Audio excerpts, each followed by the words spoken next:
Hoje é segunda-feira, está conosco o Eduardo Vanin, analista do Complexo Soja e diretor da Agriinvest Commodities, já nos fazendo companhia. Meu amigo, bom dia, seja bem-vindo, é um prazer tê-lo novamente conosco. E aí, Carla, beleza? Tudo Tudo certo e com certo? você? Tudo maravilha, tudo bom. Ah, então tá bom. Já está de volta ou ainda está em clima londrino?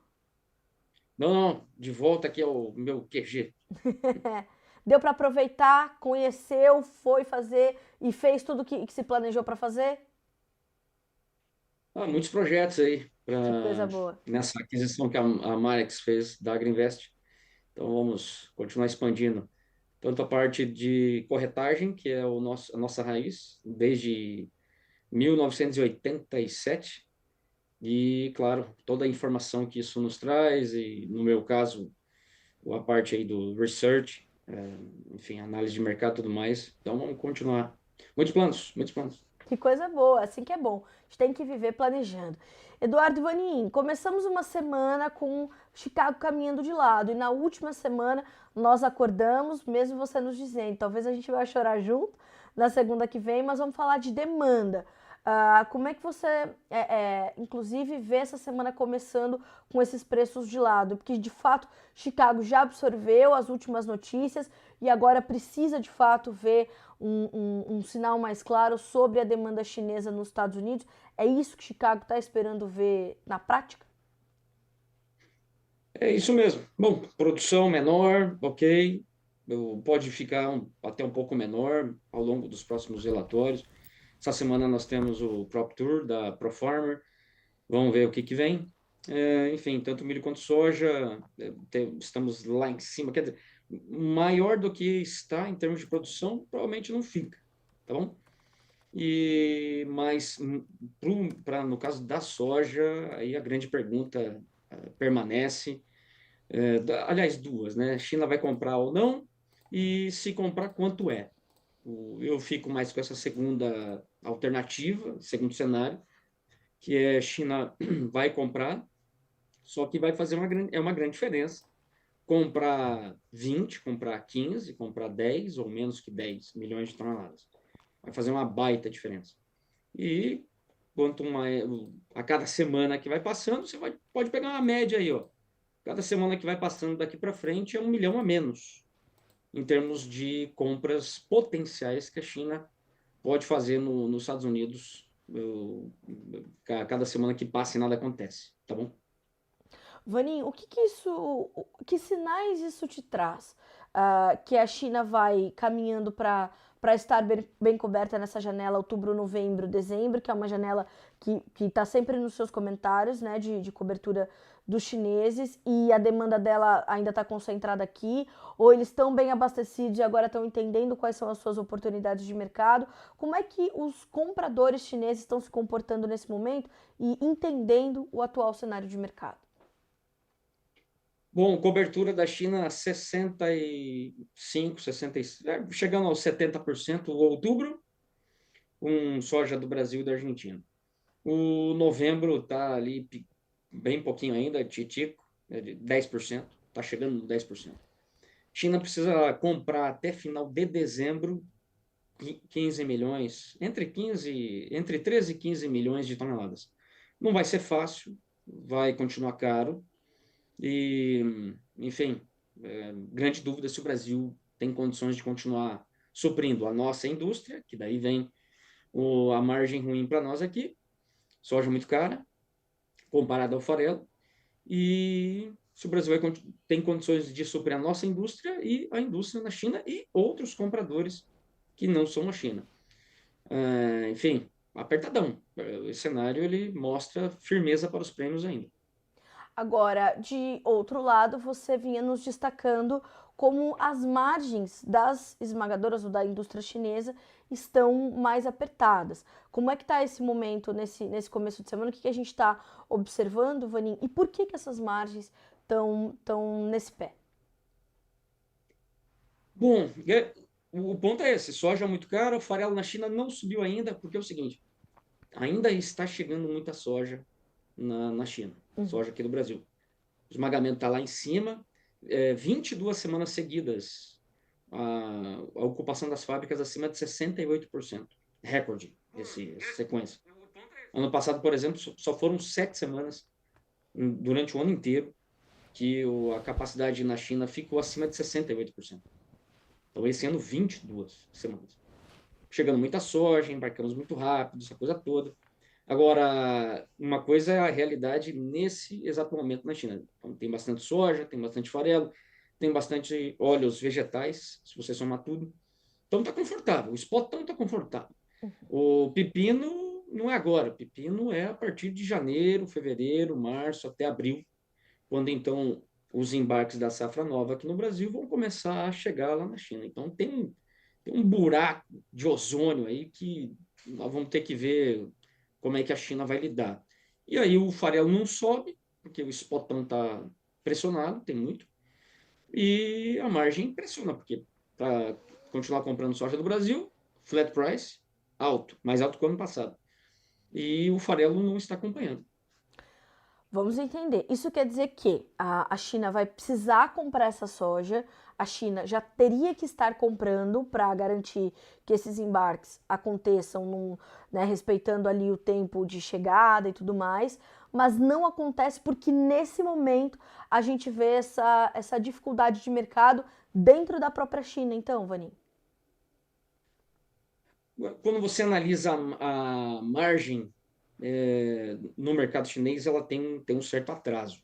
Agora eles estão vivendo os embarques que nós fizemos aqui durante os meses de abril, maio, junho e Aham, julho, bem fortes também. Quer dizer, você certo. tem 60 dias, 70 dias nesse que a gente chama de transit time, até na cadeia da soja, na cadeia de suprimento. Bom, se você fizer o mesmo cenário, o mesmo pensamento lá para frente, então você vai ver que nós vamos acabar embarcando menos, o que é natural, mais que o ano passado, porém menos do que vem sendo até agora. Durante os meses de outubro, novembro, dezembro e janeiro, só vai caindo. Certo. Naturalmente, essa queda no Brasil, América do Sul, vai lá, ela é substituída ou balanceada, neutralizada pela soja americana, que não vai vir, tá bom? Então, veja, eles falam que não vai faltar nada. Eu duvido muito. É um debate que eu tenho. Nesse ano eu ganhei deles, tá bom? Falei, ó, tá vendo? Tá vendo? Faltou. Porque compraram pouca, olha, compraram soja americana em 24, tá bom? Sim. Embarque em outubro, novembro, dezembro, janeiro. Só que foi menos. E veja, mesmo assim faltou. Claro, aí teve o atraso do Brasil, que só complicou as coisas, mas o ponto principal é que o fluxo de soja, o pipeline, quer dizer, esse fluxo de soja, ele vai cair muito rápido.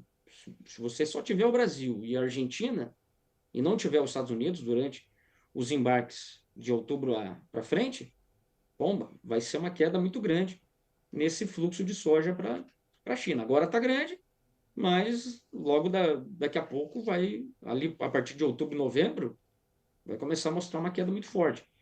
Essa falta de soja, essa redução, lá na China, vai impactar quando? A partir de fevereiro. Vanin, como é que está a demanda interna na China? A demanda por farelo, os setores de proteínas, como é que eles estão se comportando e qual o impacto que eles têm nesses preços do farelo ainda mais baixos e nessas margens difíceis das indústrias processadoras? Está muito bom. O consumo de rações, a produção e o consumo de rações na China tem um crescimento de janeiro a junho de 10%. E passou do recorde, tá bom? Que foi 2023. Bom, vai contra o cenário de um monte de gente que fala menor crescimento da China, vai importar menos soja. Não tem nada a ver, tá bom? Não, há muito tempo já não existe mais essa relação entre crescimento da China, crescimento de PIB Aham. e a importação de soja. Tem outros fatores. No caso desse crescimento da produção de rações, está muito mais relacionada à estabilidade da população de animais.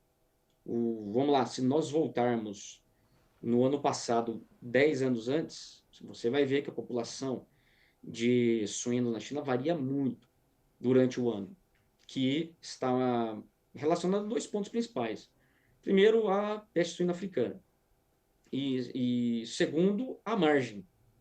Coincidentemente, a margem piora e os casos de peste suína africana aumentam no mesmo momento, que é o final do ano.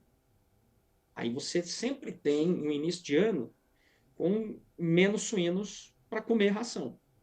Não foi o caso do 24 para 25. E provavelmente não vai também ser o caso do 25 para 26. Quer dizer, a estabilidade da população de suínos, de forma geral, é o que explica esse aumento no consumo de rações. O ano começou bem melhor e não tem variado muito. Está bem mais estável. Quer dizer, beleza. Em termos de importação de soja, consumo de farelo, está bom. E eu te pergunto isso porque é difícil, talvez, a pessoa, o produtor, a trading que está. A trading não, porque ela vai acompanhar, mas o produtor que está no Brasil vai acompanhando essas notícias de demanda.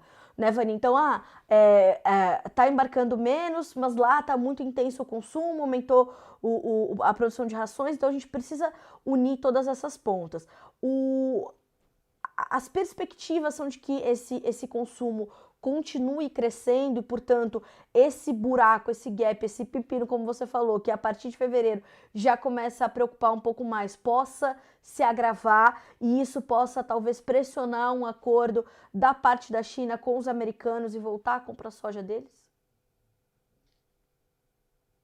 Se você pensar assim, poxa, vamos lá, matemática. Precisamos de 10 milhões de soja dos Estados Unidos, tá bom? Vamos pensar assim, a China pensando, o governo. Sim. Vamos comprar 10 milhões. Politicamente, como é que vão vir essas compras? Vão vir dentro de um acordo ou não? Esse é um ponto, talvez o mais importante, tá bom? Que vai faltar, vai. Como essa compra vai vir? Se ela vai vir de uma decisão unilateral, dentro de um acordo, dentro de um encontro, babá, babá, aí é uma outra questão. Agora, o que vai fazer o impacto maior vai ser esse volume. Muda muito se for 18, se for 15, se for 10 ou menos. Muda muito no balanço americano. E aí vai mudar muito para Chicago, tá bom? Então, a demanda ela é boa. Aí vamos lá, né? Vamos sempre falo isso. Quem está comprando é o chinês, é o Brasil que está vendendo. Por que que a população de suíno não tem variado? Uma é essa questão da profissionalização e o controle da peste suína africana. Beleza, mas e a questão do lucro? Por que que não foi um desastre? Porque o preço da carne suína caiu bem, tá bom? Só que o ponto é o seguinte, está até menor que o ano passado na mesma época. É o custo da ração. Muito baratão, barataço. O ano passado ficou numa média de 3 yuan e 70 por quilo.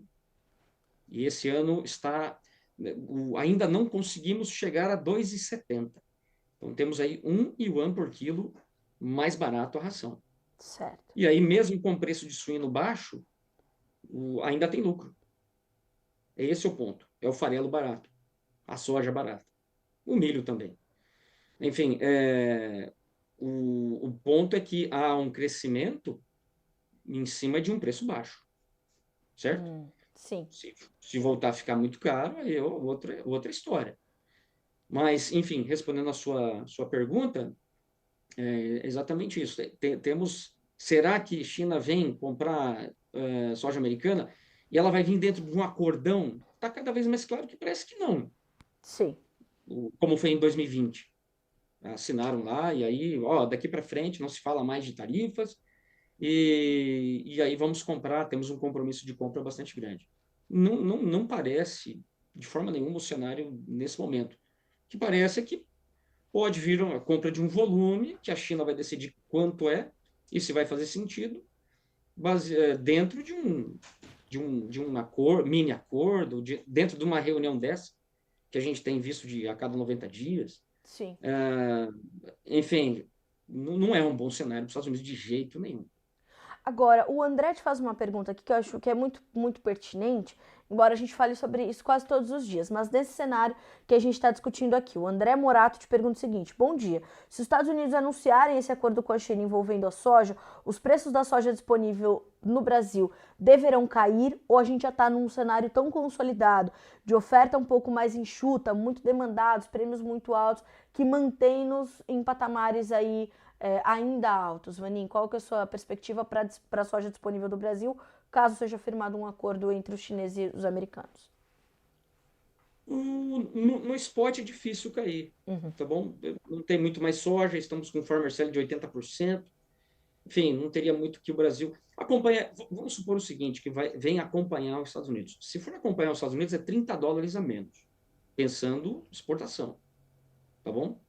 Provavelmente a queda vai ser menor no interior do Brasil, sim, porque ainda você tem a indústria que vai precisar comprar, a margem vai melhorar com a soja mais barata, evidentemente, e aí essa queda seria menor. Então, provavelmente o preço pioraria, provavelmente, porque daí passaríamos a acompanhar o nível dos Estados Unidos, que é $30 por tonelada mais barato que o nosso.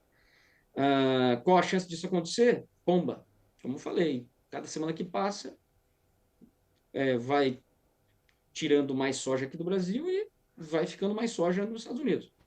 Então, nesse cenário, eu diria assim, o Pomba, e aí? O que eu faço como produtor? Tem que vender Chicago, amigo. Sim. Tá bom? Especialmente para o ano que vem, é uma boa. Aproveitar esses ralis, que vêm muito assim, sem muito fundamento. Veio em cima do óleo, semana passada, óleo de soja. Sim, é verdade. Agora tem o Crop Tour aí, que pode trazer alguma coisa diferente. Então tem que aproveitar, porque Chicago, como eu falei, vai passando as semanas, nada acontece, pomba, o USDA vai ficando atrás da curva. Se o USDA fosse essa semana, já teria que cortar 2 milhões de toneladas do número de exportação que ele trouxe no relatório anterior. Bom, Vanin, vamos fazer o seguinte, semana que vem a gente vai falar de estratégia de comercialização, então. Diante disso tudo que você já falou, ó, que de repente é hora de vender Chicago, ficar atento. A gente tá falando de um março a 10,70. Não tá ruim, hein, Nada Vanin? mal. Nada mal. Nada mal, nada mal. Nada mal. É que agora, como seria um cenário altista para Chicago? Seria assim, a China começa a sair aí os highlights de compras de soja nos Estados Unidos, somado a um clima que vai ser um pouquinho pior para esse final de agosto, um número do Crop Tour aí que vem a trazer menos, ou um número de vagens não tão altas, compatível à leitura do USDA, e um atraso no Brasil no plantio. Aí o bicho pega. Aí seria um bushel lá para riba, tá bom? Tá certo. Enfim, por enquanto não temos esse primeiro fator, que é a China comprando. Tá bem. Bom, vamos fazer o seguinte, vamos acompanhar segunda-feira que vem, tem mais. Eduardo Vanin, obrigada, meu amigo. Ótimo conversar contigo nesse início de semana, trazer essa perspectiva, e é bom ter você de volta também aqui no Brasil. Que bom que já voltou em segurança, com projetos novos na mala, assim que a gente gosta. Obrigada e uma ótima semana para você, meu amigo. Um abraço a todos. Tchau. Um Boa semana. abraço. Obrigada para você também.